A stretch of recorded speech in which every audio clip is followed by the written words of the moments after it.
Hey, greetings everyone. It's GleeCon here again, coming at you with another episode of Lore of Warcraft. And yeah, eager to get into this next one. The last episode that we did was, it was a doozy.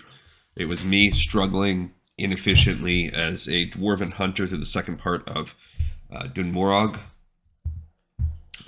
Just a quest kind of over in the Brunel village, the sort of the west of that region.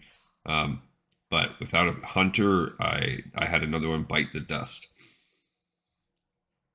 We've also been reading the Dungeons and Dragons role-playing. That's true. The World Dungeons and D&D World of Warcraft role-playing game campaign setting source book called Lands of Mystery, which is a book from the eyes of Bran Bronzebeard's perspective, and he talks about all the realms except for the Eastern Kingdoms, which there was in a previous book. And we've been reading the chapter on Northrend. We've done many of the regions. I wouldn't say we've done anywhere close to all of them yet, but we've done a good chunk.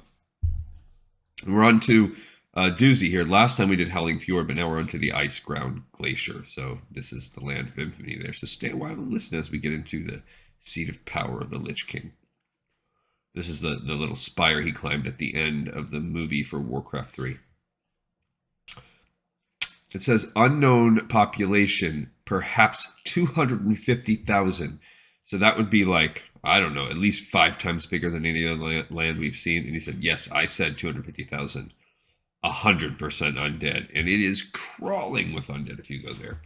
The faith is the Lich King. This is the part I hate. Not just because it's the Lich King's domain, the center of his power. Not just because it's crawling with scourge monstrosities. No, I hate it because it's a bloody glacier. Who in their right mind builds a castle on top of a solid hunk of ice? Icecrown Glacier is exactly what the name says. It's a glacier. Most likely it ran into Northrend centuries ago or longer and got stuck. Somewhere beneath this ice is the real northwest corner of this continent. I don't know how far it extends. It could go all the way to the shoreline or be just beyond the end of Crystal Song Forest. The important thing is what's here now is not frozen soil or snow-covered forest. It's all ice. Nothing grows here. Nothing lives here. A few penguins and walruses and other Arctic sea creatures might use the shore as a resting place, but that's about it. The one thing it does have, of course, is undead. It has undead in spades. People and culture. Like I said, nothing lives here, but the Lich King and his Scourge aren't exactly alive. The glacier teems with undead creatures.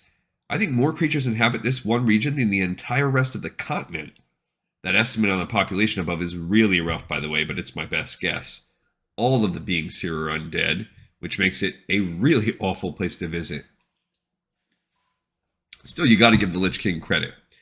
He landed in the coldest part of the coldest continent on Azeroth and figured out a way to get loyal, hardworking servants.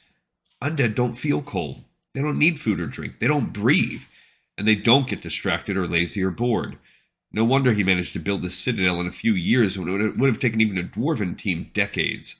All his servants do exactly what he commands for as long as he requires. Geography. Describing the glacier is easy. Ice. That about covers it. Literally, a sheet of ice several feet thick, even at the edges, coats the entire region. A river cuts down through it from the upper corner to Lake Wintergrass below, and much of that is frozen over as well, at least on the surface. Along the southern edges, a few stunted trees cling to survival, but that's where the glacier ends and the real soil begins. The glacier isn't flat, though. It has levels, some of them like gentle hills and valleys, and others abrupt tears and sudden cliffs. The banks of the river drop sharply to the water, too high and steep for anyone caught in the water to climb back out. Icecrown River. This freezing, often frozen river cuts across the glacier from northwest to southeast. It's too wide to leap across and too fast and cold to swim, plus the banks are steep and slick all along its length. I don't know if the river has an official name, by the way, but it's in Icecrown, so I'm calling it Icecrown River. Sites and settlements. Just like the Howling Fjord, Icecrown Glacier has only one real settlement. Unlike the fjord, the glacier has no exceptions. Icecrown Citadel teems with Scourge forces, and undead wander the landscape on missions for their cursed leader. Icecrown Citadel is the metropolis of unknown population. From the name, you would assume Icecrown Citadel was an enormous fortress planted on the glacier with thick walls, sturdy guard towers, and massive front gates. Not quite.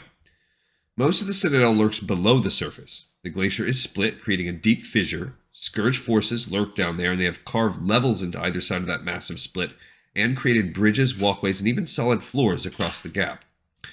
Not surprisingly, Icecrown Citadel is a cold, unforgiving place. It has no decorations, no furs or rugs, no fires, nothing to provide comfort or warmth.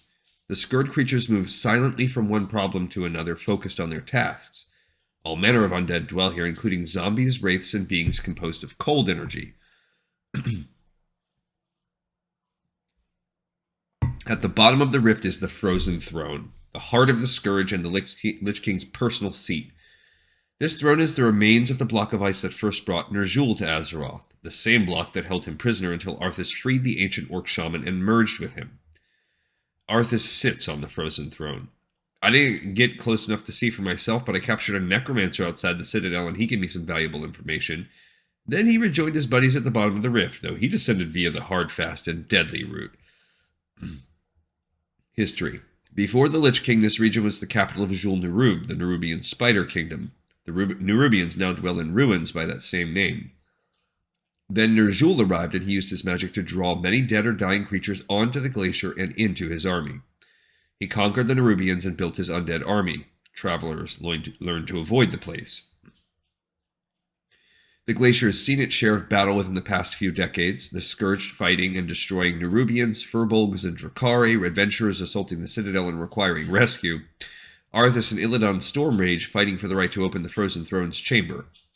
Many consider the glacier the most evil place in all Azeroth. I'd say they're right. Icecrown's depths, as told to Bran Bronzemirror by the necromancer Alsat. The Lich King sits on the Frozen Throne at the bottom of the rift, and his glory and power are terrible. 4 stone obelisks carved with runes of powerful magic surround the Frozen Throne. Bridges of pale blue, translucent energy stretch from the obelisk platforms to the Frozen Throne. Jets of frost periodically spew blue flames into the air, and there are glyphs carved into the rocky ground surrounding the Frozen Throne. Whoever wishes to enter the throne chamber to risk the Lich King's wrath must activate all 4 obelisks. Adventures. More than one adventurer has sneaked onto Icecrown Glacier trying to kill the Lich King and destroy the Scourge. None return. Underground Bay. An adventurer staggers into an inn in Valgard, half frozen, scared, and excited all at once. After warming up, she explains that she was on Icecrown Glacier and slipped, falling into the river. As she was swept along, she saw a cave on the east bank, roughly level with Icecrown Citadel. If this cave is real, it could be a new access into the castle, one of which the Lich King does not know and therefore does not guard. The PC's mission is to search the riverbanks for that cave and sneak into Icecrown Citadel before the Lich King discovers the gap. Once inside, they can search for the Lich King and perhaps kill him before he can flood the place with his Scourge minions.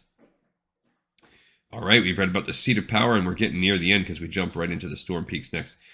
So, another episode in the pipe 5x5. I thank you so much for watching and listening, and hopefully you enjoyed this little tidbit of World of Warcraft lore. See you next time on Lore of Warcraft.